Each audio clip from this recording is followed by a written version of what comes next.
Halo semuanya, selamat datang di mini vlog Mira. Karena pesta demokrasi sudah dekat, ayo temenin aku kita cari baliho seputar capres dan cawapres. Nah, di sini aku udah dapet baliho Pak Prabowo.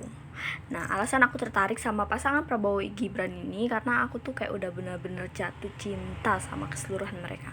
Aku suka pemikiran mereka, kepribadian mereka, attitude mereka, sampai karakter kepemimpinan mereka. Kalau kata orang bijak ya, jatuh cinta kepada seseorang tuh gak butuh alasan apapun. Tapi gak apa-apa, karena aku mau mendorong demokrasi ini jadi lebih rasional, aku punya beberapa alasan rasional. Salah satunya, ini nih menurut aku kalau misalnya Prabowo dan Gibran terpilih, ini nih bakal menjadi pintu masuk bagi pemimpin-pemimpin muda Indonesia selanjutnya. Karena kita juga membutuhkan pemimpin muda yang lebih revolusioner. Nah, aku ketemu lagi sama baliho yang kedua. Menurut aku tuh, tahun ini nih menjadi tahun paling menarik dalam dunia politik karena kelompok pemilih terbesar pada pemilu 2024 itu kebanyakan adalah generasi muda termasuk aku. Nah, dalam visi dan misinya untuk Pilpres 2024, Pak Prabowo dan Gibran ini mengusung tema persatuan dan keadilan sosial. Menurut aku, tema ini mencerminkan komitmen mereka untuk mewujudkan sila yang keempat. Nah, dalam konteks sila yang keempat, Prabowo dan Gibran ini punya beberapa gagasan, antara lain meningkatkan kualitas hidup rakyat. Nah, hal ini akan dilakukan melalui berbagai program pembangunan seperti pendidikan, kesehatan, ekonomi, dan infrastruktur. Lalu yang kedua, memperkuat kesetaraan dan keadilan.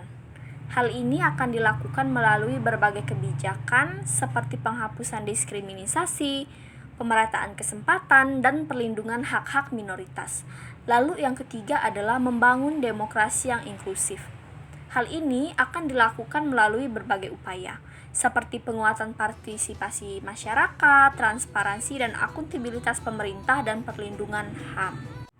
Nah, gagasan Prabowo dan Gibran tentang sila keempat ini telah mendapat sambutan positif dari berbagai kalangan.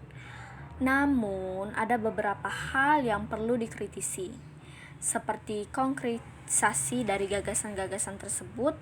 Prabowo dan Gibran perlu menjelaskan secara lebih detail bagaimana mereka mewujudkan gagasan-gagasan tersebut. Lalu, kemampuan mereka untuk mengatasi berbagai tantangan yang ada seperti korupsi, intoleransi, dan polarisasi politik.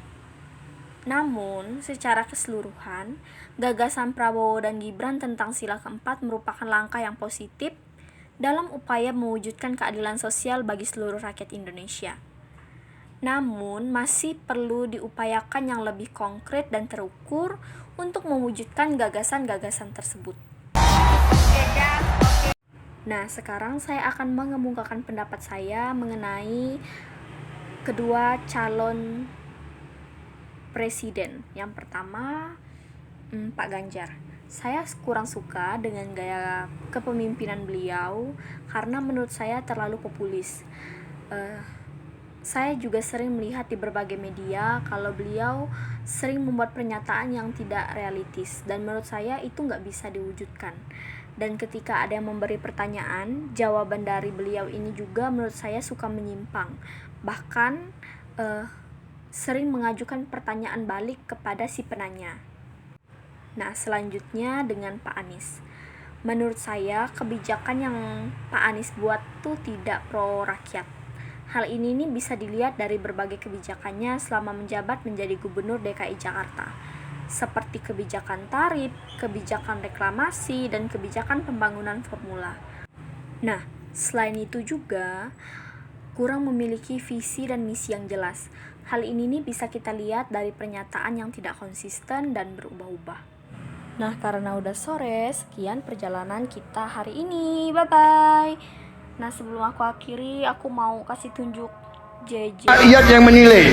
Kalau rakyat tidak suka Prabowo dan Gibran, gak usah pilih kami, saudara sekalian. Dan saya tidak takut tidak punya jabatan, Mas Anies. Sorry ya.